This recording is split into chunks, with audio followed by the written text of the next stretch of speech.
রাতের অন্ধকারে বালুর সাথে কীটনাশক মিশিয়ে কৃষকের স্বপ্ন ভেঙে দিয়েছে দুর্বৃত্তরা। ভাই আমার খুবই কষ্ট লাগছে। আমার এত বড় সর্বনাশ যে কিভাবে করলো। আমার সাথে শত্রুতা একজনে থাকতে পারে, কিন্তু আমাকে সে অন্যভাবে করতো, কিন্তু রাতের অন্ধকারে আমার ক্ষেতের উপরেই গেলো। আমার এই সমস্ত জমি, এই যে মুড়ি কাটা সমস্ত আমার। এতে স্বপ্ন ভেঙে দিশেহারা হয়ে পড়েছে কৃষক জালাল খান ও নূর আলী। বুক ভরা আশা নিয়ে ধার দেনা করে 1.5 বিঘা জমিতে পেঁয়াজের বীজ রোপণ করেছিল জালাল খান ও নূর আলী। বীজ থেকে চারাও গজিয়েছিল, তবে দুর্বৃত্তদের দেওয়া কীটনাশকে পচন ধরেছে গজানো চারায়। এতে দুই কৃষকের প্রায় 2.5 লাখ টাকার ক্ষতি হয়েছে বলে দাবি ভুক্তভোগীদের।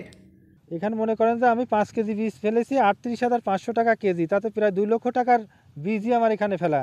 কিন্তু আমি 12 পাখি জমি পেঁয়াজ লাগাবো এই 5 কেজি বীজ দিয়ে, কিন্তু এখন তো আমার সবই শেষ হয়ে গেল।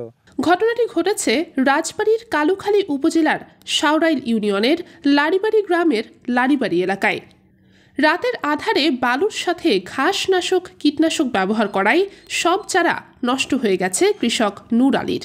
এখানে এই বালির সঙ্গে বিষ মিশানো আছে, এই কারণের জন্য আপনার চারাগুলো এভাবে ঢলে পড়ে গেছে। এগুলো হওয়ার সম্ভাবনা খুবই কম। ধার দেনা করে চারা তৈরি করেছিলেন বলে জানান কৃষক মোহাম্মদ জালাল খান। অন্ধকারে কালাদিন এসে ওষুধ দিয়ে আমার দানা শেষ করে দিয়ে গেছে। আমার এখন পথে বসে গেছি, আর খুঁটে খাওয়ার দানাও কিছু নাই। আর আমার এমন পথে বসা আছে যে আমার আর এখন চাষও করার মতো কায়দা নেই, দানা কেনার টাকাও নাই। আমরা এখন তো বিপদ। বীজতলা নষ্ট হয়ে যাওয়ায় দুই কৃষক বড় ধরনের আর্থিক ক্ষতির সম্মুখীন হয়েছে বলে জানান স্থানীয় কৃষকরা। এমন মানুষ হয়, মানুষের এমন কাম করে না।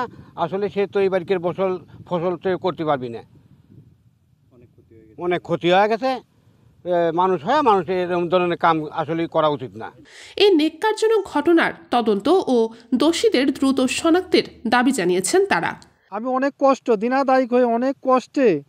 দিনাদায়ক হয়ে আমি এই বীজটা কিনেছিলাম।